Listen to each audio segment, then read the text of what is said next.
Welcome to our channel law कक्षा student. आज की वीडियो में हम डिस्कस करने जा रहे हैं vested interest and contingent interest.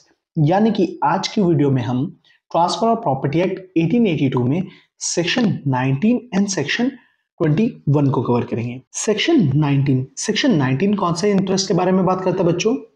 Wasted interest where on a transfer of property and interest therein is created in favor of a person without specifying the time। जहां पे टाइम स्पेसिफाई नहीं करा हमने। फॉर एन एग्जाम्पल अगर हम बात करते हैं, ए ने क्या करी, अपनी एक प्रॉपर्टी थी वो गिफ्ट कर दी किसे? बी को, विदाउट स्पेसिफाइंग टाइम। यानी कि उसने ये नहीं बताया कि ये कहा कि मैं अपनी प्रॉपर्टी तुम्हें गिफ्ट कर रहा हूं, बट टाइम स्पेसिफाई नहीं किया कि मैं आपको 1 महीने बाद ये मेरी प्रॉपर्टी क्या हो जाएगी, तुम्हारी हो जाएगी। ठीक है, कहीं भी टाइम स्पेसिफाई ही नहीं करा, ऐसा इंटरेस्ट क्या कहलाएगा? हमारा वेस्टेड इंटरेस्ट कहलाएगा। आगे देखते हैं। when it is to take effect or in terms specifying that it is to take effect forthwith। अब forthwith का मतलब क्या होता है? immediately। यानी कि जस्ट सपोज ए ने क्या करा, सेल डीड बनाई और ये प्रॉपर्टी किसे दे दी? बी को दे दी। अब सेल डीड का क्या करवाया? एग्जीक्यूशन, या आप ये लिख लीजिए एग्जीक्यूट करी क्या? Sale deed. तो सेम डे पे क्या हो गई, ये प्रॉपर्टी क्या हो गई? ट्रांसफर हो गई बी को इमीडिएटली। फोर्थविथ मतलब क्या होता है? इमीडिएटली। और on the happening of an event which must happen such interest is vested. अब देखिए, यानी कि थर्ड पॉइंट क्या कहता है हमारा? सर्टेन इवेंट्स के बारे में। ऐसे इवेंट्स जो क्या है? सर्टेन है। देखिए एक और बार रीड आउट करते हैं। और on happening of an event, उस इवेंट की जो हैपनिंग है, विच मस्ट हैपन, यानी कि वो इवेंट जरूर होगा। Such interest is vested. अब ऐसे सर्टेन इवेंट कौन से होते हैं sir? Example, death. Sir death कैसे सर्टेन इवेंट है?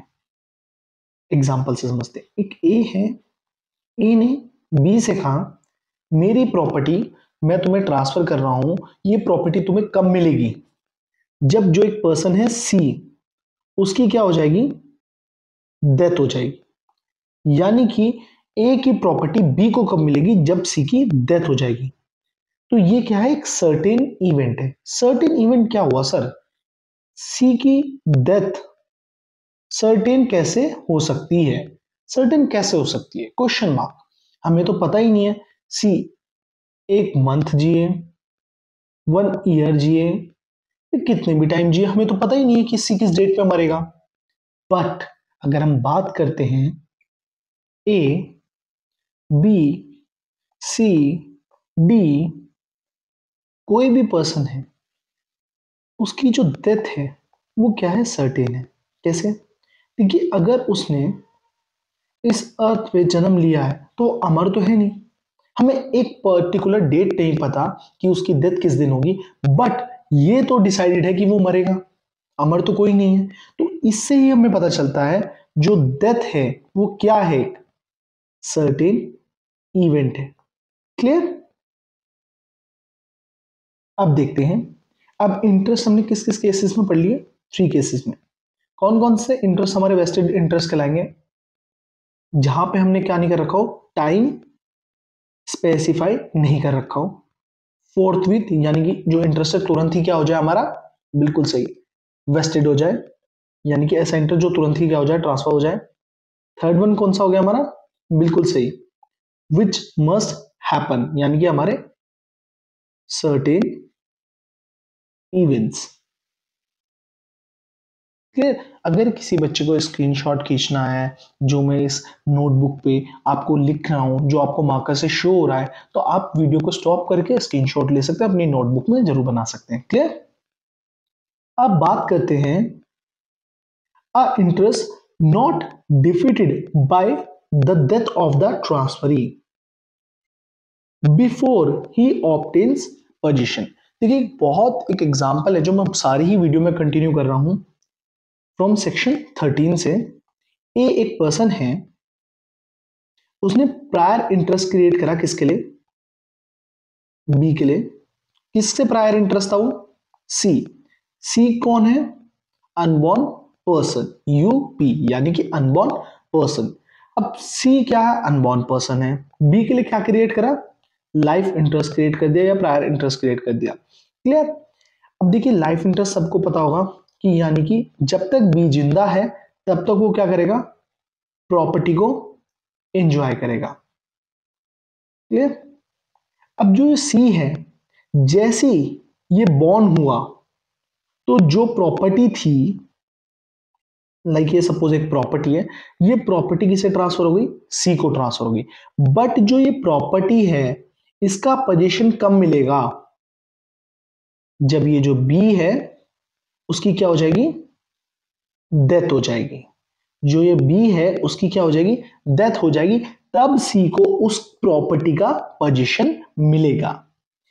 अब एक और बार देखते हैं, vested interest is not defeated by the death of the transferee before he obtains possession। Example क्या समझा, ए लाइफ इंटरेस्ट क्रिएट करा किसके लिए, बी के लिए।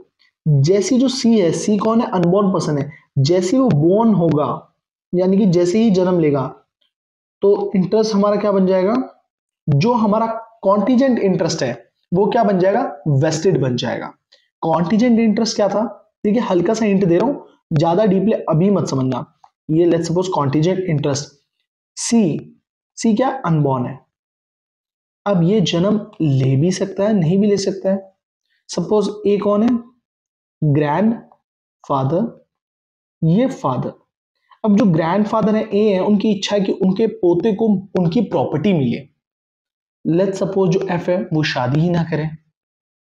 लेट्स सपोज शादी हो बट वो क्या हो, इनकैपेबल हो क्या, एक बच्चे को जन्म देने के लिए। तो ऐसी सिचुएशन में जो सी की होने या ना होने की संभावना है वो क्या है, हैपनिंग और नॉट हैपनिंग। तो ऐसा इंटरेस्ट क्या हो गया, कॉन्टीजेंट इंटरेस्ट हो गया। बट जैसे ही सी ने जन्म लिया तो वो जो कॉन्टीजेंट इंटरेस्ट था वो क्या बन गया, वेस्टेड इंटरेस्ट बन गया। क्लियर। अब जो ये बात कही गई थी सेक्शन 19 में last line, a vested interest is not defeated by the death of the transferee. अब ट्रांसफर कौन है, कौन अपनी प्रॉपर्टी दे रहा है, ए, यानी कि ट्रांसफर कौन कर रहा है, ए। तो ए क्या होगा, ट्रांसफरर। और किस पर्सन को मिल रही है वो प्रॉपर्टी, सी को। सी क्या, अनबॉर्न पर्सन है, वो क्या कहलाएगा, ट्रांसफरी कहलाएगा। अब लेट्स सपोज यहां लिखा गया डेथ ऑफ द ट्रांसफरी। सी का जन्म हुआ, जन्म के बाद 2 महीने बाद सी क्या हो गया, मर गया। क्लियर। बट उसे तो अभी पोजीशन नहीं मिला, क्यों, क्योंकि बी अभी जिंदा है। तो सी को जब बी की डेथ हो जाएगी, जो उसका पोजीशन है वो किसे मिल जाएगा, सी के लीगल एयर्स को। क्लियर। लीगल एयर्स को क्या मिल जाएगा, उस प्रॉपर्टी का पोजीशन मिल जाएगा। तो यहां पे ध्यान से समझना, वेस्टेड इंटरेस्ट डिफीट नहीं होता किसकी मृत्यु से, death of the transferee. A B C born होने के बाद मर गया। इंटरेस्ट कॉन्टीजेंट से कब हमारा वेस्टेड हुआ था, जब सी ने जन्म लिया था। कॉन्टीजेंट इंटरेस्ट यहां मैंने हल्का सा लिटिल बिट क्या बताया आपको, ऐसा इंटरेस्ट जो हैपनिंग और नॉट हैपनिंग पे डिपेंड होता है, हो भी सकता है नहीं भी हो सकता। यानी कि अगर सी बॉर्न हुआ तो जो कॉन्टीजेंट इंटरेस्ट था वो किस में कन्वर्ट हो गया, वेस्टेड इंटरेस्ट में कन्वर्ट हो गया बॉर्न होते ही। अब इसकी डेथ हो गई बट पोजीशन किसे मिल जाएगा, लीगल एयर्स को मिल जाएगा प्रॉपर्टी का पोजीशन। क्लियर। तो वेस्टेड इंटरेस्ट डिफीट नहीं होता death of the transferee before ही obtains possession. Clear. Come to the explanation. अब एक्सप्लेनेशन किसके बारे में बात करता है, an intention that an interest shall not be vested is not to be inferred merely from a provision whereby। अब देखिए हम ऐसा इन्फर ड्रॉ नहीं करेंगे, मतलब यस लेट्स सपोज हम ऐसा नहीं मानेंगे कि इन सिचुएशंस में हमारा इंटरेस्ट वेस्टेड नहीं है। तो यानी कि हम कौन सी सिचुएशन बता रहे हैं जिसमें हमारा इंटरेस्ट वेस्टेड है। ऐसे सिचुएशन से हम ये नहीं अनुमान लगाएंगे कि ये हमारा इंटरेस्ट वेस्टेड नहीं है। क्लियर। अब वो कौन कौन सी सिचुएशन है, देखिए 4 सिचुएशन है, 1 2 3 4। अब वो 4 सिचुएशन क्या है। फर्स्ट है इंजॉयमेंट इज पोस्टपोन्ड। देखिए whereby the enjoyment thereof is postpone. अगर कोई एक ऐसी सिचुएशन है जिसमें हमने एंजॉयमेंट पोस्टपोन कर रखा है, तो हम इस सिचुएशन से जो इंटरेस्ट क्रिएट करा गया हम उसे ये नहीं मानेंगे कि वो वेस्टेड नहीं है। एग्जांपल से समझते हैं। ए एक पर्सन है, अब बी है, उन्होंने बी को प्रॉपर्टी ट्रांसफर कर दी और कहा 6 मंथ बाद आपको इसका एंजॉयमेंट मिलेगा, यानी कि पोजीशन आपको 6 मंथ बाद मिलेगा। क्लियर। ऑनरशिप दे चुके हैं बट उस प्रॉपर्टी का पोजीशन 3 महीने या 6 मंथ बाद देंगे। लेट्स सपोज एग्जांपल है। क्लियर। तो यहां पे जो उस प्रॉपर्टी का एंजॉयमेंट है, अगर हम बात करते हैं बी के पास एंजॉयमेंट तो आया ही नहीं, क्यों पोजीशन मिला ही नहीं, तो उस प्रॉपर्टी के एंजॉयमेंट को क्या कर रखा है, ए ने पोस्टपोन कर रखा है। तो ऐसे इंटरेस्ट को देख के हम ये नहीं समझेंगे कि वो इंटरेस्ट वेस्टेड नहीं है, वो इंटरेस्ट क्या होगा, वेस्टेड ही होगा। Clear. Come to the second situation. Second situation क्या है, prior interest in the same property is given और reserved to some other person. यानी कि प्रायर इंटरेस्ट क्रिएट कर दिया, रिजर्व कर दिया किसी और व्यक्ति के लिए सेम प्रॉपर्टी पे। एग्जांपल सेक्शन 13 वाला याद करिए। ए बी सी। सी क्या है, अनबॉर्न पर्सन है। लाइफ इंटरेस्ट या प्रायर इंटरेस्ट किसके लिए क्रिएट कर दिया, बी के लिए कर दिया। ठीक है। जब तक बी जिंदा रहेगा, जो ए प्रॉपर्टी देना चाहता है सी को, उस प्रॉपर्टी में एंजॉयमेंट किसका रहेगा, बी का रहेगा, जब तक बी की डेथ नहीं हो जाती। तो क्लियर। यहां प्रायर इंटरेस्ट क्रिएट करा है किसने, ए ने क्रिएट करा है, किसके लिए, बी के लिए कर दिया क्रिएट। और प्रायर इंटरेस्ट किसके लिए करा है, हमारे जो सी अनबॉर्न पर्सन है उन्हें कब मिलेगा, जब बी की डेथ हो जाएगी। बी की डेथ के बाद पोजीशन किसे मिलेगा, सी मिलेगा। तो ऐसी सिचुएशन को देख के हम ये नहीं कह सकते जो इंटरेस्ट क्रिएट किया जा रहा है वो वेस्टेड नहीं है, वो इंटरेस्ट क्या होगा, वेस्टेड ही होगा। यानी कि अगर आप सेम प्रॉपर्टी पे, अगर आप सेम प्रॉपर्टी पे कोई भी प्रायर इंटरेस्ट क्रिएट करते हैं तो ये नहीं माना जाएगा ये इंटरेस्ट वेस्टेड नहीं है। आप किसी भी सेम प्रॉपर्टी पे क्या कर सकते हैं, प्रायर इंटरेस्ट क्रिएट कर सकते हैं किसी अदर व्यक्ति के लिए। Clear. Come to the next slide. Next slide में क्या है, where income arising from the property is directed to be accumulated. जहां आपने डायरेक्शन दे रखी हो कि जो भी इस प्रॉपर्टी से इनकम आएगी उसको किस तरीके से यूटिलाइजेशन करना है। लाइक ए ने अपनी प्रॉपर्टी दी है, इसे बी को दी है। अब ए ने किस कंडीशन पे दी है, जो इससे इनकम आ रही है, लेट्स सपोज इससे इनकम आती है per month 50K per month. Clear. यानी कि एक महीने पे 50,000 रुपए इनकम आती है इस प्रॉपर्टी से। क्लियर। अब इन्होंने ए ने प्रॉपर्टी तो दे दी बी को, बट ये कह दिया जो इससे इनकम आ रही है उसे आप 10 साल तक, 10 ईयर्स तक मेरे बेटे सी को देंगे, मेरे फ्रेंड सी को देंगे। क्लियर। तो इस सिचुएशन में हम ये नहीं कह सकते जो इंटरेस्ट क्रिएट करा गया वो वेस्टेड नहीं है, वो इंटरेस्ट क्या माना जाएगा, वेस्टेड ही माना जाएगा। Clear. And the last one, fourth one, or for a provision that if a particular event shall happen the interest shall be passed to another। अगर हम कहते हैं ए ने कोई भी एक ऐसी कंडीशन लगाई है, ए ने प्रॉपर्टी किसे करी, बी को ट्रांसफर करी, और कोई ऐसी कंडीशन लगा दी कि अगर तुम ये नहीं करते तो ये प्रॉपर्टी किसे दे दी जाएगी, सी व्यक्ति को दे दी जाएगी। एग्जांपल से समझे, बहुत अच्छी तरीके से समझ आएगा। लेट्स सपोज ए ने कोई भी अपनी प्रॉपर्टी दी है बी को। क्लियर।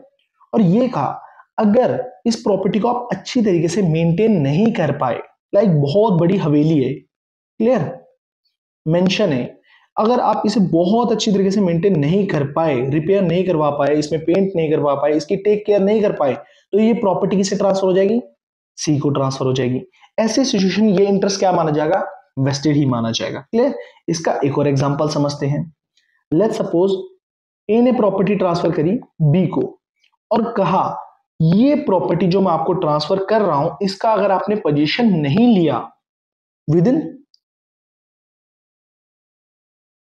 लाइक सपोज 3 ईयर कह लीजिए या 3 मंथ कर लीजिए, 3 ईयर रहने दीजिए, 3 मंथ में आपने इस प्रॉपर्टी का, इस बिल्डिंग का पोजीशन नहीं लिया तो ये प्रॉपर्टी किसे ट्रांसफर हो जाएगी, सी को ट्रांसफर हो जाएगी।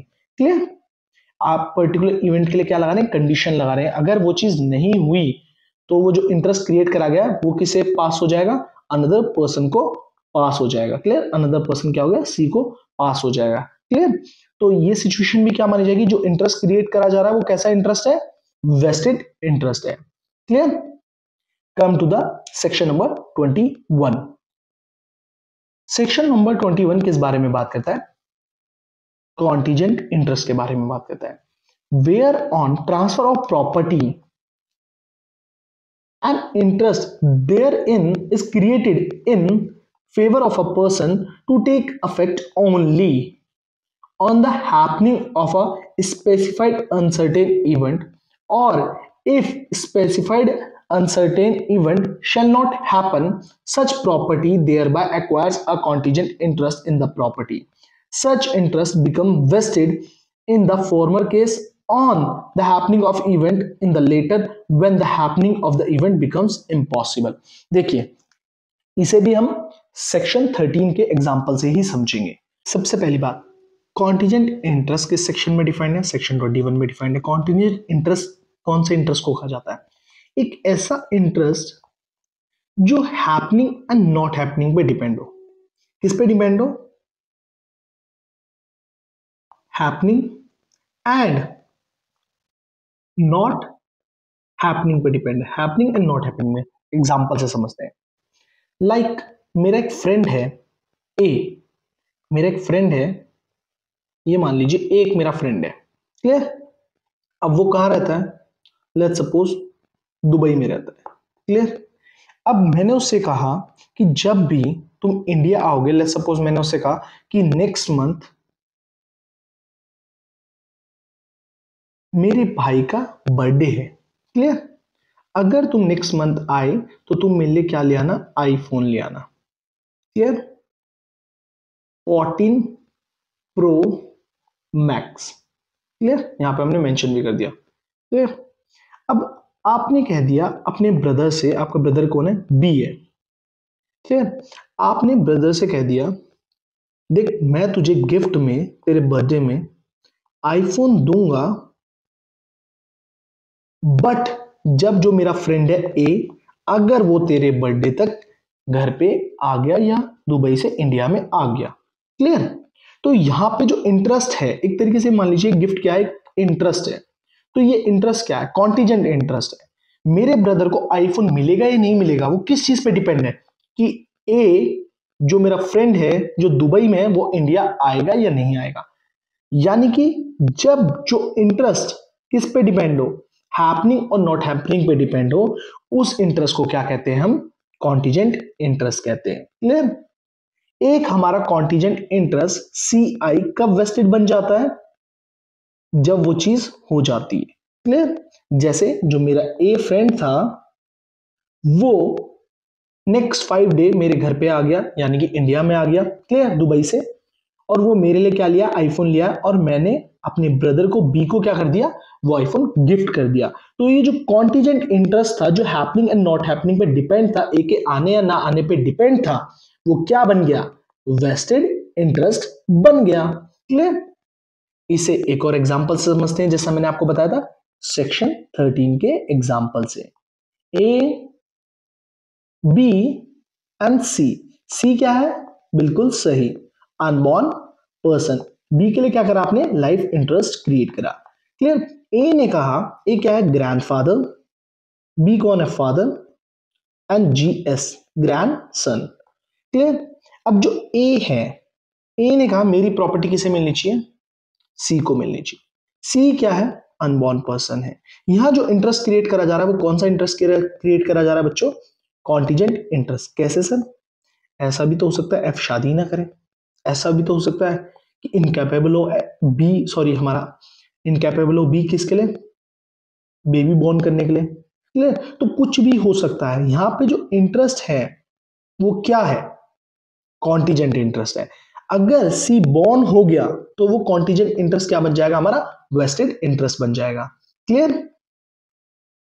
ए बी एंड सी, सी अभी बॉर्न नहीं हुआ है, क्या है, अनबॉर्न है। लाइफ इंटरेस्ट क्रिएट कर रखा है बी के लिए। कौन सा इंटरेस्ट है हमारा, सी आई। सी आई मतलब बच्चों क्या, कॉन्टीजेंट इंटरेस्ट। अगर देखिए रेड पेन से नहीं दिख रहा, जो भी मैं बोर्ड पे, जो भी मैं नोटबुक पे लिख रहा हूँ, नोट्स पे दिख रहा होगा, आपको नहीं दिख रहा तो आप कोशिश कर लो देखने की, वीडियो को पॉज करके। अगर तब भी नहीं दिख रहा, आप मुझे डीएम कर सकते हैं अगर कोई भी एग्जाम्पल नहीं समझ आया।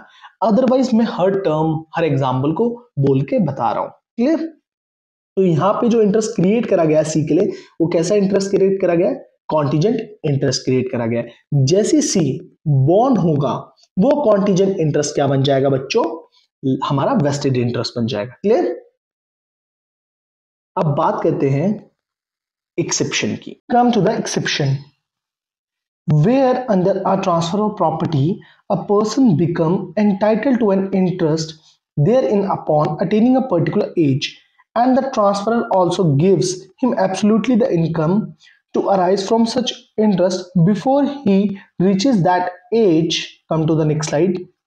Or direct the income or so much thereof as may be necessary to be applied for the benefit, such interest is not contingent. इसे एग्जाम्पल से समझेंगे। लेट सपोज एक पर्सन है, सेक्शन 13 वाला जो एग्जाम्पल है ना, वो दिमाग में बिठा लीजिए। ए बी एंड सी। सी कौन होगा बच्चों, इस वीडियो वालों को भी समझ आ चुका होगा, अनबॉर्न पर्सन, सॉरी BORN, ठीक, अनबॉर्न पर्सन। बी के लिए क्या क्रिएट करा हमने, प्रायर इंटरेस्ट क्रिएट करा, लाइफ इंटरेस्ट क्रिएट करा। क्लियर। अब यहां पे ए ने कंडीशन लगाई है। कंडीशन क्या है